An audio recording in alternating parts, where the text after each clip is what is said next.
আসসালামু আলাইকুম সবাইকে। আজ চলে যাচ্ছি জাতীয় বৃক্ষ মেলা 2024-এ। যাত্রা শুরু হলো বিজয় সরণি স্টেশন থেকে। স্টেশন ক্রস করে যেতে যেতে আমরা প্রথমে যেটি দেখতে পাবো সেটি হচ্ছে হাতের বামে পড়বে চীন মৈত্রী সম্মেলন কেন্দ্র। এরপরেই হাতের বামেই আমাদের যে পুরাতন বাণিজ্য মেলার স্থানটি আছে সেখানেই হচ্ছে জাতীয় বৃক্ষ মেলা 2024। এই জাতীয় বৃক্ষ মেলা 2024-এর এন্ট্রান্সটা কিন্তু বেশ বড়, প্রবেশ করতে লাগছে না কোনো ফি। প্রথমেই আমরা যেটি দেখতে পাবো জাতীয় উদ্ভিদ উদ্যান মিরপুর ঢাকার একটি স্টল। সেই স্টলে থরে থরে সাজিয়ে রাখা হয়েছে বিভিন্ন ধরনের গাছ। এই বিভিন্ন ধরনের গাছের মধ্যে প্রথমেই আমরা যেটি লক্ষ্য করছি আছে অনেক ধরনের ক্যাকটাস, বিভিন্ন আকারের ক্যাকটাস দেখতে পাচ্ছি। খুব সুন্দরভাবে কিন্তু পরিচর্যা করে তৈরি করা হয়েছে।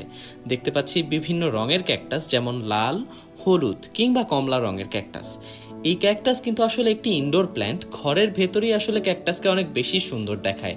আপনারা চাইলে ঘরের ড্রয়িং রুম, ডাইনিং রুম কিংবা বেডরুমেও ক্যাকটাস রাখতে পারেন। এছাড়া অফিসের টেবিলেও কিন্তু ক্যাকটাস বেশ সৌন্দর্য ছড়ায়, আপনারা চাইলে সেখানেও রাখতে পারবেন। এরপরেই আমরা দেখতে পাচ্ছি পদ্ম এবং শাপলার একটি স্থান। সেটি আপনারা আসলে আপনাদের বাসার বারান্দায় কিংবা ছাদে খুব সহজেই কিন্তু চাইলে চাষ করতে পারেন। বিভিন্ন ধরনের যে অর্কিডগুলো আছে এই অর্কিডগুলো আপনারা চাইলে বাসার বিভিন্ন যে দরজা এবং জানালায় ঝুলিয়ে রাখতে পারবেন। এরপরেই দেখতে পাচ্ছি আম, বিভিন্ন প্রজাতির আম ছিল এই মেলায়। কাটলিচুর গাছও দেখতে পাচ্ছি। কাটলিচুরটি কিন্তু এখন বেশ রেয়ার একটি ফল, বাংলাদেশে কোথাও এখন দেখা যায় না বললেই চলে। ছোটবেলার খুবই প্রিয় ফুল ছিল এটি। কে কে এই ফুলটির নাম বলতে পারেন একটু জানাবেন তো কমেন্টে। এরপরেই আছে করম চায়ের গাছ, লাল লাল সুন্দর ফল। বনসাইগুলোর বয়স মোটামুটি কিন্তু 25 থেকে 30 বছরের কাছাকাছি। বেশ পরিচর্যা করেই তৈরি করা হয়েছে এই বনসাইগুলো। এরপরেই আমরা যেটি দেখতে পাবো সেটি হচ্ছে সেই 10 লক্ষ টাকার খেজুর গাছ। আছে বিভিন্ন রকমের, বিভিন্ন রঙের এবং বিভিন্ন ঘ্রাণের এই কাঠগোলাপ গাছ চাইলে আপনারা সংগ্রহ করতে পারেন, যেগুলো আপনারা বাসার বারান্দায় লাগাতে পারেন। মেলায় অবশ্যই আপনারা বাচ্চাদেরকে নিয়ে আসবেন, কারণ বাচ্চাদের নিয়ে আসলে তারা বিভিন্ন ধরনের গাছের নাম অতি সহজেই শিখে নিতে পারবে। এই মেলায় আসার উদ্দেশ্যটি ছিল আসলে বেসিক্যালি চোখকে কিছুক্ষণ প্রশান্তি দেয়া।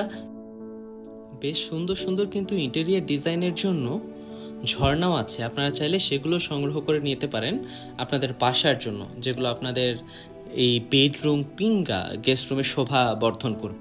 এরপরেই সেই ছোটবেলার কবিতা মনে পড়ে যায়, বাবুই পাখিরে ডাকি বলিছে চড়াই, কুড়ে ঘরে থাকি করো শিল্পের বড়াই।